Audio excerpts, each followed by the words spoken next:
Welcome to Trade Talk, the podcast where construction pros connect, share, and grow. Brought to you by Contractors Connect, this show dives into real-world issues facing today's builders on and off the job site. Whether you're swinging a hammer, running a crew, or scaling a business, we've got the insights, stories, and expert tips to help you level up in the building industry. I'm Sarah White. And I'm Erin Bacher.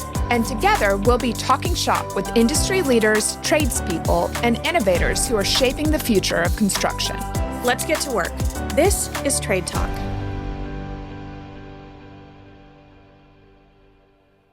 Welcome back to Trade Talk, the podcast where construction pros connect, share, and grow. I'm your host, Sarah White, and today we have a special guest with us, Rosa Santiago Zimmerman. She is the owner of RSZ Design and Development, and she's going to give us some insight on what it's like to work in a male-dominated field as a general contractor and a designer, and also as a minority. And Rosa is a great person to get some advice from. We're going to talk to her about leadership. And she has her own YouTube channel, so you can watch her on YouTube. She's got a children's book. She's doing all sorts of great things, and I can't wait for our listeners to hear and be inspired by her story. If you're in the construction industry and your marketing feels more like a punch list than a plan, it might be time to call in the pros. At Bespoke Consulting, we help contractors and construction businesses get noticed with branding that builds trust, websites that convert, and marketing strategies that actually move the needle. Want to grow your business without wasting time or money? Start with Bespoke. Learn more at bespokeconsulting.com. All right, welcome, Rosa. We're so excited to have you here today. Why don't we start by you telling us a little bit about your journey and what led you to the construction industry and eventually your own company? Thank you so much for having, first of all. How long do you have? No, let me tell you about my journey. You know, obviously my origin is Puerto Rico, and I was born and raised there. 16 years I lived in the island. Okay. And then my mother moved us to the States. And initially, I wanted to be a maternal fetal medicine physician. Wow. And then I decided, let me fall in love or in lust, honestly. Yeah. And that went out the window. And so I went to school to become a paramedic firefighter. Wow. And so that was kind of sort of my first profession. And then fast forward, my mother moved to Atlanta.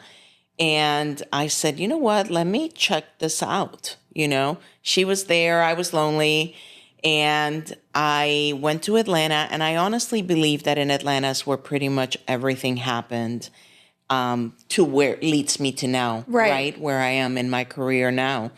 There was a lot that happened prior to that. I had 2 businesses prior to doing this, but there was one day that I woke up and I was like, okay, what do I want to do? I've got these 2 successful businesses that they're great, but they're not my passion. Right. And so I had, you know, like a second coming where I had to sit down with myself and figure it out. And this is what came up. What were the 2 other businesses? So I had a technology firm where we did, where we still do, internet security and risk management.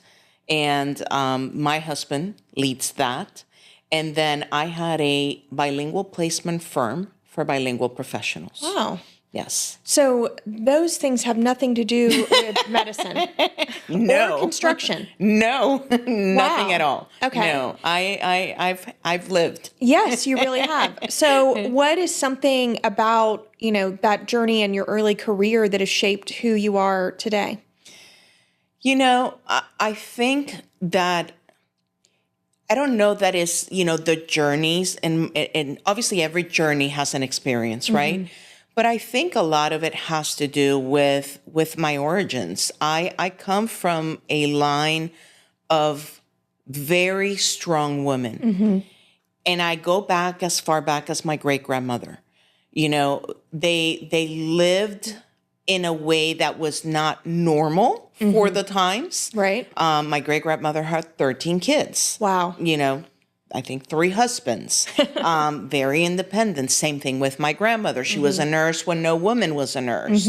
My mother is a force to be reckoned with. And so I think those were the skill sets that kind of built me and developed me into obviously who I am today. Wonderful. So what can you tell us about your business, RSZ Design and Development? It is so much fun. I can tell you that our business is a lot of fun. We are, our mantra, our goal, our slogan is creating spaces you'll love to live in. Okay. And we live by that. We really do. Our goal is service. Our goal is intention. Our goal is giving the client exactly what they want. And obviously, there's a process, and we sometimes have to weave our way to pull that and to retrieve that from the clients. But at the end of the day, we've been blessed and lucky in the fact that after 28 years, our clients end up being our friends. And we love that. We love the fact that we've serviced them in a way that they add us to their families. Yes. That's wonderful. Yeah. And so you started in Atlanta and now you're in Walton County? I am in Walton County. Okay. Yeah. And so the construction industry has historically lacked diversity in leadership roles. What is it like for you being not only a minority, but also a woman? So that's an interesting question, and I may get in a little trouble. I don't see myself as a minority. I never have. And culturally, the people in my island until recently, that's never been a thought for us. Whether race or culture, that's never been a thought. We've always felt that we stand in a lane of our own. And so my parents raised me, never see yourself as a woman, never see yourself as a minority. You're a human and you live on earth. Yeah. And so I have never seen myself as a minority. So I've looked at, do I have the skill set? Do I have the abilities? And can I show up? And so that's how I forge forward. And so, when it comes to diversity, I think, do we need more women in the construction industry? Of course, but we need more skilled people in the construction industry. And I don't like to cage it, right? Or put it in a boundary where it's like, well, let's just get more women for more women, or more men for more men, or more Hispanics for more Hispanics.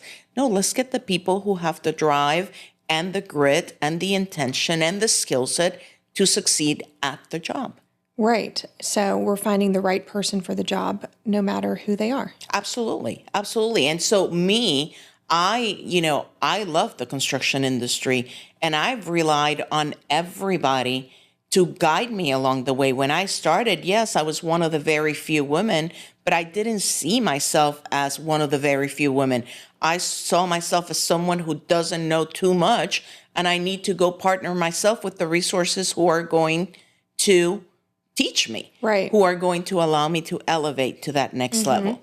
And so, and the best leaders for me has been pretty much anyone, any man, any woman, any Hispanic, it didn't matter to me. It's, do you have the knowledge and can I gain from you? And the answer was yes. And so that's how I have always looked into this business. And I could see too, having 2 other businesses that I'm sure informed your vision of leadership. And so how do you like to lead? I love leading with intention. Intention to me is really important. I always say that I can teach anybody design, but I can't teach them to show up. Right. That's either a skill set that you are born with, that you want, that drives you from your core, or it isn't. And so intention to me is really important. Grit is another one that's really important. And obviously it goes hand in hand with intention, right? You want to get up. You want to go be better. Right. You are doing it for you. Is it of service to someone else, and is someone else benefiting? Absolutely. But is it of service to you? Are you getting up and going, I love what I do every single morning? Right. And so those two things are my go-to. And then I like to end up, the day, because we all need to end up the day with gratitude. Thank you. Thank you for the good. Thank you for the bad. Thank you for the lesson. Thank you for the ugly. Because again, we are here to live and learn. Right. And then we're done. Yes. So we live, we learn, we grow, and we move on. Right. So really that goes back to you finding the right person for the job, no matter their ethnicity, male or female. If you find the person who has that drive in them, then you can mold them into being a successful employee for you. Absolutely. And one of the best employees I've ever had was a young girl, 23 years old, with no design experience. And she was just, there was no stopping this girl. And she woke up every single day wanting to be better, wanting to learn. She was a sponge. How can I be of service? And she was the epitome of what every employee should be, right? And honestly, what every human should strive to be. And so, I can work with pretty much anyone who wants to be there. Yeah. And who wants to show up. I love that. So let's talk about work-life balance. I know that's something that you have your own YouTube channel, and I know you've talked about that. So what does work-life balance mean to you, especially in a demanding field like construction, with strict deadlines and things like that? Absolutely. I work-life balance, obviously, I think for everybody, it's a challenge. And it's something that we intentionally have to work on every single day. And some days we do great. And some days we kind of slack off a little. And then that's when we're showing up with some bags under our eyes. Right? But I think that all has to do with something that's really keen to our industry. And it is proper planning. And it is boundaries. Yes. And it is priorities, right? How do we plan accordingly? How do we keep ourselves within the boundaries? This is what's important. This is what isn't. And how do we prioritize? Yes. And when I tell you, I am the queen of boundaries. Yeah. There are so many things, and especially with the technology available to us today, that I use for me. One in particular, my phone. Yeah. My phone from a certain time to a certain time, unless you're one of my children, you're not reaching me. Yeah. I so agree with that. Yes. You have to have some time that you shut off.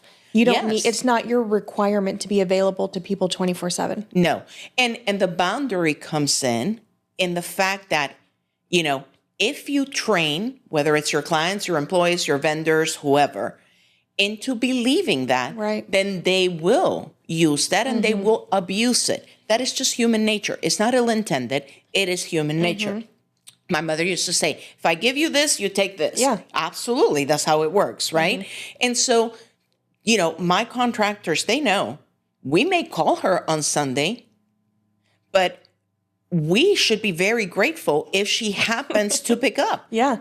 Most likely not. Yeah. And sometimes I see the call, but I don't pick it up because I don't want to give you the bad habit of thinking that you can't call me on a Sunday. Sunday's for my family. Sunday's for me.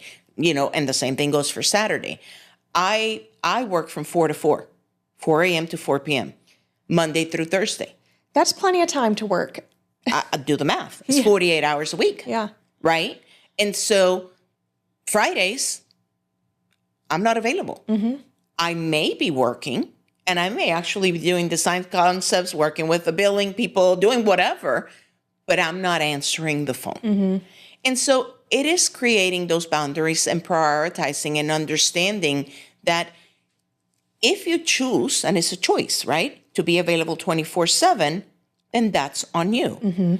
But if you choose to say, okay, yes, my work life is extremely important. My clients are important. They feed me. They allow me to live the life that I have. But my life at home, my life for myself is also important. Right. Then, you decide that you align that. And I think some people think that that's selfish. And it isn't. It isn't selfish. I take a vacation by myself every year for 1 week. No, I don't have small children anymore, right? But at the time, I've done it for over 20 years. Really? No children, no husband, no dogs, no anything. Me, myself, and I. Is it selfish? I don't think so. It's the way that I'm able to come to center, to come back, not snappy, not bitchy, not overwhelmed, not having anxiety attacks. Yeah. It is the way that I can do that. And so self-care and boundaries is not selfish. It's a must.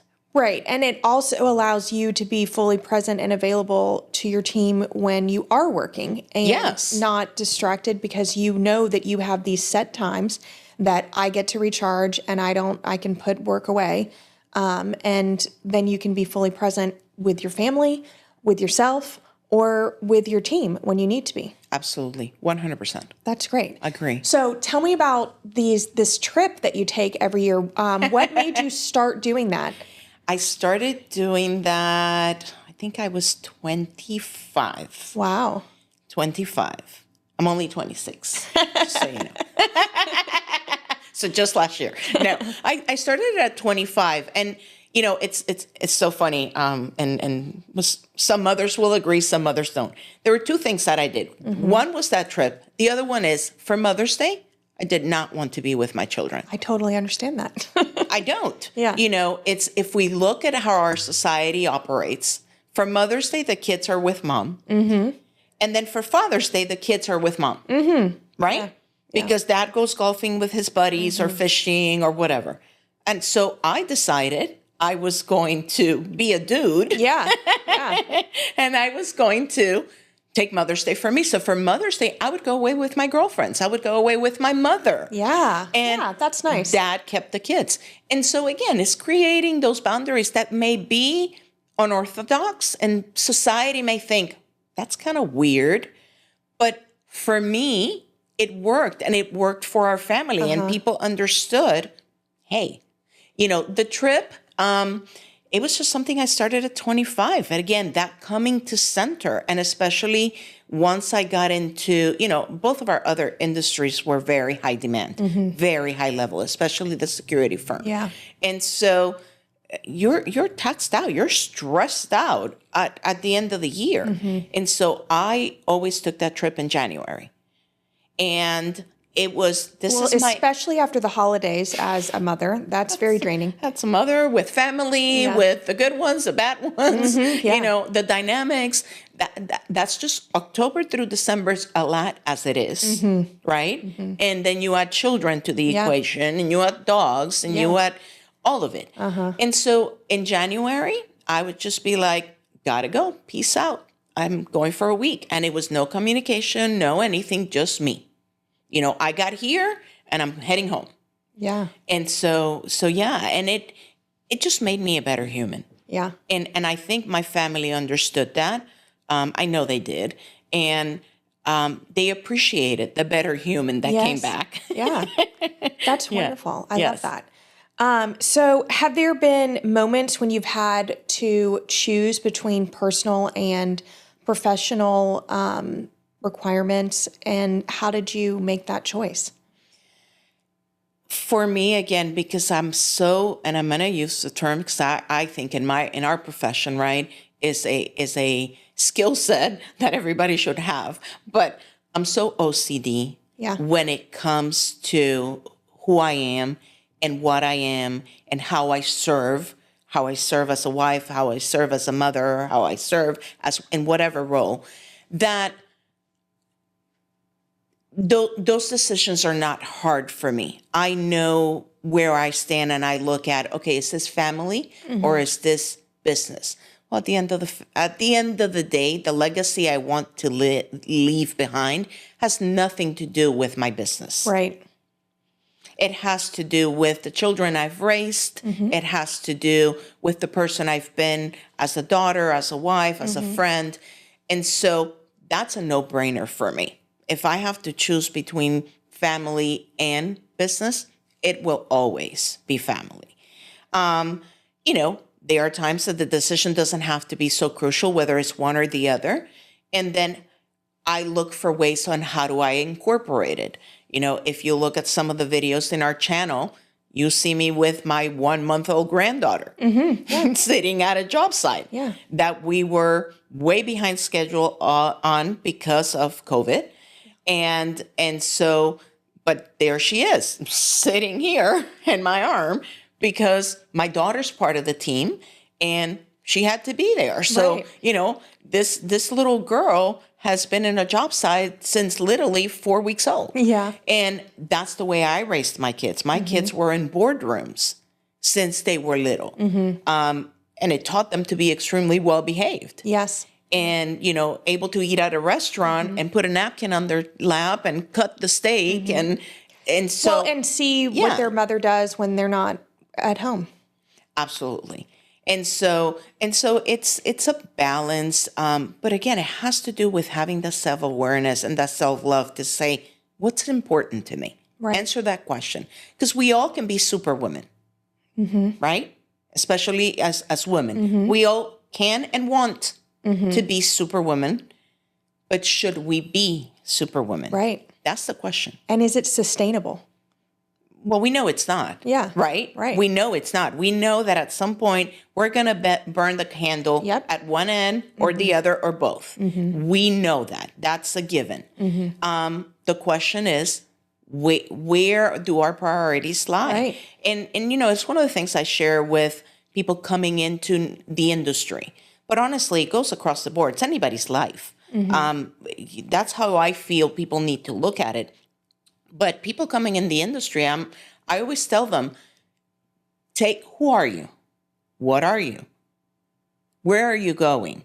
Has nothing to do with how you build a house or how you paint a wall. Yeah. I want to know about you, the person. You, the person, is going to tell me a lot about who you, the person, is going to be an asset to my business. Yeah. And my interview process has 102 questions. Really? I do interviews in 3 days. Wow. So you are really finding the right person. I want the person that wants to be there. That makes your company so much more productive that you're choosing the person who will likely be there long term and exactly fits the role. And Right. That's wonderful. And exactly, I want to know who you are. Because who you are is going to tell me who you're going to be here. It is not your skill set that's going to elevate you. Right. It's going to be your values that are going to elevate you. It's going to be how you carry yourself. One of my questions is even about, tell me about your closet. And people look at me like, what are you talking about? I said, I want to know what your closet looks like. If I'm hiring an assistant and she goes, oh my God, I have stuff everywhere. Gone.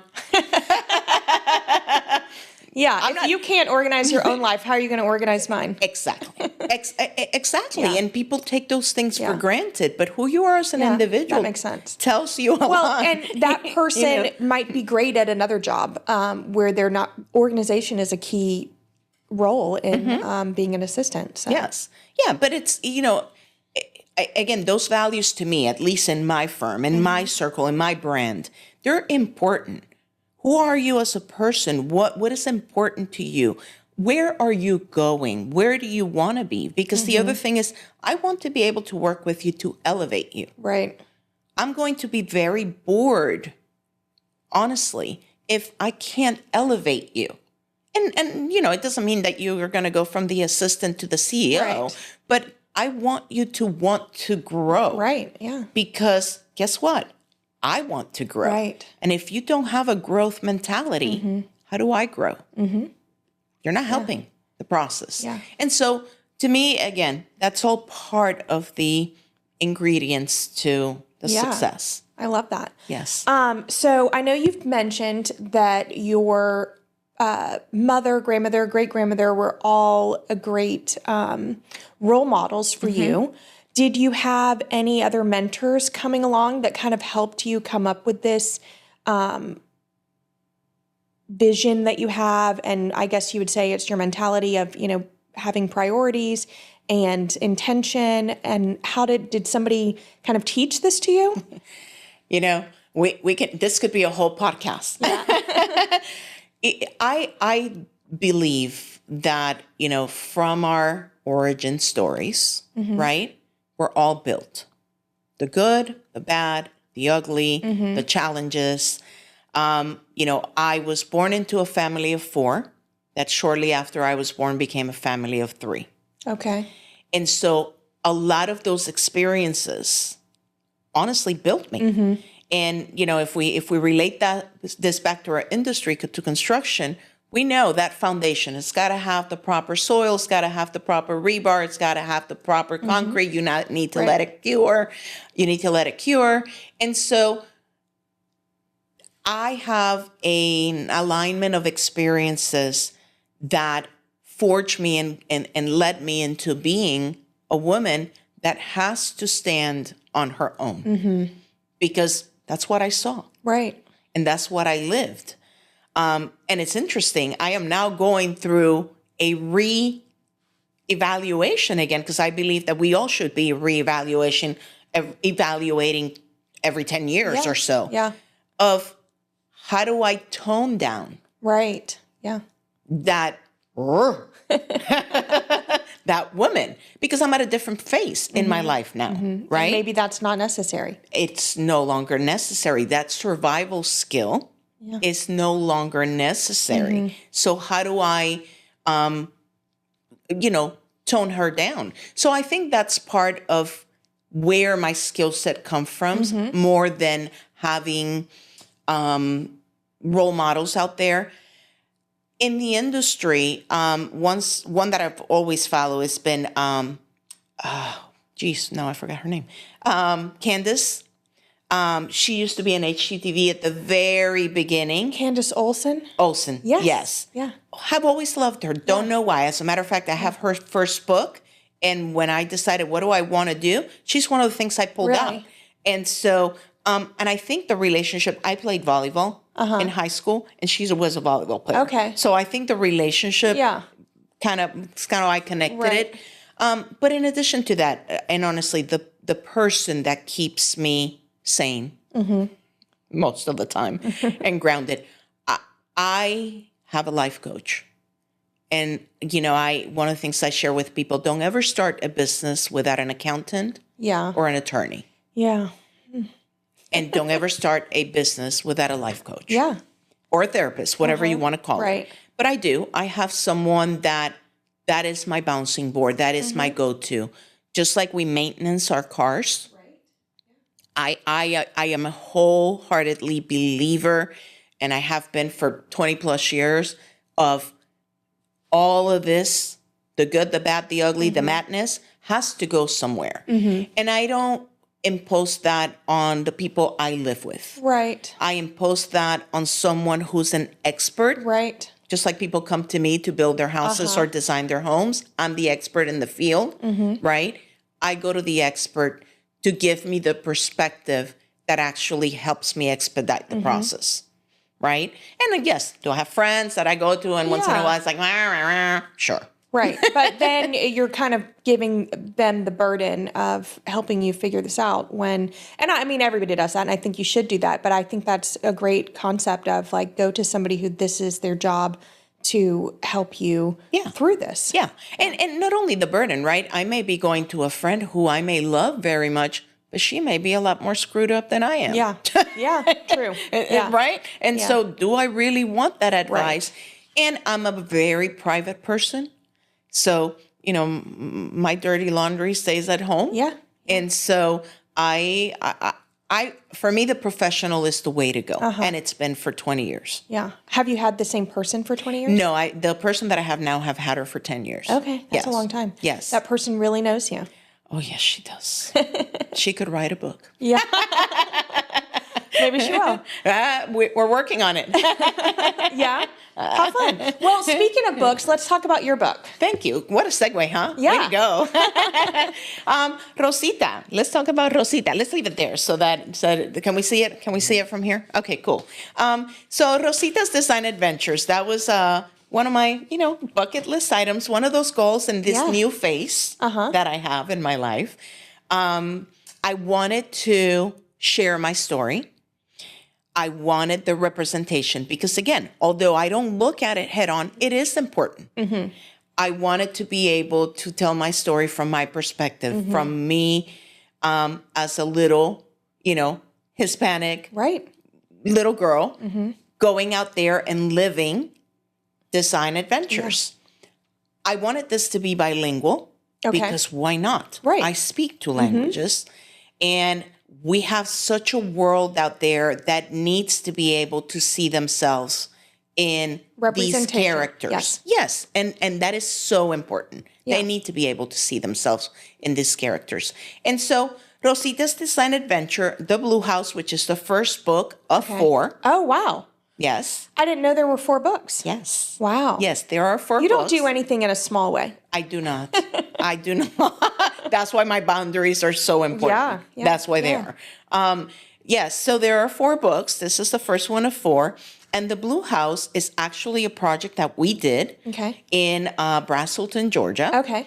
And as we, when we wrote the book, the intention was that the project can be watched on our YouTube channel, like an HGTV show, as the kids can follow along with the book. Okay. And so parents now can go purchase the book, and then they can turn on YouTube and watch episodes 1, 2, and 3. Cool. Which is the entire Blue House. Okay. So. Want to grow your network and your business? Join Contractors Connect, the go-to networking group for professionals in the building industry. For just $400 a year, members get 4 complimentary meetup tickets per year, a featured spot in our online directory, visibility at every Contractors Connect event, and more. Whether you're a contractor, vendor, or service pro, there's a place for you here. Join today at contractors-connect.com/memberships, and let's build something great together. Now back to the show. This has been so amazing. I feel like we could do another episode with you because you have so much knowledge that I personally can gain from you, and I know our listeners will as well. But I want to do a little rapid fire session with you. And so I'm just going to list out some things, and you can give me your feedback. Okay. So first one is job site must have. Oh, absolutely. Water, first aid kit, gators if you're going out and looking at, at land, tape measure, both digital, regular one and rolly one, and a change of clothes. A change of clothes. Okay. Yes. Yeah. Well, it's especially in this hot, humid weather. I'm sure you need that. Well, and especially if you fall on a pond or. It's never happened to me at all. Yeah. Design trend you're loving? None. I am not a trend person. Obviously, bring in plants, make it organic, bring in some earth. That if I have to say one, that would be in. But I am not a trends person at all. To me, again, I create spaces our clients love to live in. Right. So what do you love? That's the trend. Mm-hmm.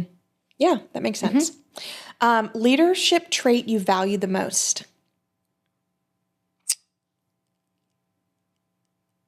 Communication and intention. Show up. Yeah. Favorite way to unwind? The beach. Yeah. That's it. Yeah. The beach. It's pretty relaxing. Yeah. That's the place. What's a phrase you say at work all the time? Piss poor planning yields piss poor results. That's true. Yes. In every industry. Yes. Yeah. And I always tell my guys, bring me solutions, not problems. Yeah. I love that. Okay. So final thoughts. What is one lesson that you've learned about yourself through building your business or building multiple businesses? that you first need to build yourself, and that's just as important as anything you're doing professionally, because without knowing who you are, you have no idea where you're going. Yeah, absolutely. Yeah. What do you hope people take away from your story? That anything is possible. And, it's something that we share over and over in the book. Anything is possible. As you see, and again, it has to do with how you think, right? If everything is negative and everything is a problem and everything is, oh, poor me, then that's the result of your life. But if you don't see problems, I told you one of my favorite quotes, it's my quote, if someone closes a door, climb through the window. Yeah. It honestly, if all you see are possibilities, the world, the people, your audience, everyone will work with you to bring you those possibilities. Yeah. I definitely believe in the power of positive thinking. Absolutely. Absolutely. So that to me is the most important. Anything is possible. Yeah. It's up to you. Well, thank you so much for joining us today. Can you tell everybody where they can get your book and learn more about you? Absolutely. So we are in a whole bunch of places. You can find us at Build with Rosa on Instagram, TikTok, YouTube, Facebook. The book you can find at rositasdesignadventures.com or Build with Rosa. You'll also see the links on there. And then our firm, you can follow us at RSZ Design Development. That's really long. If you go to Build with Rosa, you'll find us there too. Pretty much anywhere. We're all over the place. So go follow, go like, and please comment and share and all of the above, because we are the ones interacting with you. Perfect. Well, I'm excited for people who are coming to our upcoming conference. They're going to get to learn more from you. I'm going to have to sit down on that session too. I am so excited for that session. And we've invited people. Oh, great. We've got people coming from New Orleans. We've got people coming from New York. We've got people coming from Atlanta. Awesome. So I'm excited for that. Yeah, people are we're looking excited forward too. to all of it. All right, great. Thank you. Thank you so much for having me. Of course. Calling all women in construction, this is your moment to build boldly. Join us for the Built to Lead Women in Construction Summit, happening August 21st at the Emerald Grand in Destin, Florida. This one-day event brings together industry leaders for powerful keynotes, breakout sessions, and real talk about leadership, growth, and opportunity in the building world. Space is limited, so grab your ticket now at contractors-connect.com/contracther.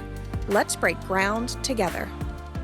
That was a great conversation with Rosa. I'm excited for everybody to hear more from her at our upcoming summit, Built to Lead, on August 21st. So be sure to get your tickets and sign up for her session on leadership. But before we close the show, it's time for Voices from the Booth. This week's Voices from the Booth is brought to you by Stonescapes, proud sponsor of the Trade Talk booth in Bay County. From stunning outdoor living spaces to durable, beautiful stonework, Stonescapes is transforming the way Florida builds and lives. Whether it's patios, pools, or custom hardscapes, they bring craftsmanship and quality you can count on. Check out their work and get inspired at stonescapesfl.com. So first up, we have Laura with Kitchen Designs. Hey there, I'm Lindsay. I'm here at Bay County Contractors Connect. Thank you to Stonescapes, who is the Trade Talk booth sponsor tonight. I've got Laura with Kitchen Designs, and I'm super excited to learn about your business. Can you tell me a little bit about what you guys do? I would love to, because I love what we do. Awesome. We connect homeowners and builders with cabinets, countertops, LVP, and tile. We can either help someone transform their space into something that they are not happy with to something that they love for years to come, or we can help builders get the most cost-effective materials to help a new homeowner create the home of their dreams. I love that. My husband's actually a home builder, and so that speaks volumes to me. What areas? Okay, absolutely. What areas do you guys service? From Pensacola all the way to Port St. Joe. Awesome. And are you having a great time tonight? Have you made any connections? Yes. Oh, absolutely. I love everyone here. Awesome. Well, thank you so much for joining us, and hopefully we'll see you at a future event. Absolutely. Thank you. That was great to hear from Laura. She was at our last Contractors Connect meetup in Bay County. We had almost 100 attendees. It was a great event. Next up, we have Catherine Green from Builders First Source, and Builders First Source is our presenting sponsor for Contractors Connect in all 3 locations. So let's hear what Catherine had to say. Hey everybody, I'm Lindsay. I'm here at Bay County Contractors Connect. I've got Catherine with Builders First Source. Hello. So glad to have you tonight. As always, they are our presenting sponsor, so thank you guys. Love to see you, and it's been a great night. Would love to hear a little bit about what you guys have going on in Bay County. Yeah, for sure. I think this might be the biggest turnout I've seen in Bay County so far. I think we did sell the most tickets tonight. So exciting. Love that. So BFS in Bay County, we have 2 locations. We have one in Panama City Beach. That's a lumber yard. It also kind of doubles as a window and door showroom as well. And then we have a location in Parker, Florida. They have retail, they have marine products. It's obviously a lumber yard, anything BFS offers. You can get at either of those locations. Great. So, well, as always, great to have you guys, and I know we'll see you at the next event. That was great. We love our partnership with Builders First Source, and we're getting ready to do even more with them on the podcast. So stay tuned for details. All right. Well, that was all for today. We had a great episode with Rosa, and we're looking forward to seeing you again next Tuesday. Thanks for tuning into Trade Talk, powered by Contractors Connect, where construction pros connect, share, and grow. If you enjoyed today's episode, be sure to like and subscribe, leave a review, and share it with your crew. Until next time, Stay sharp, stay safe, and keep building.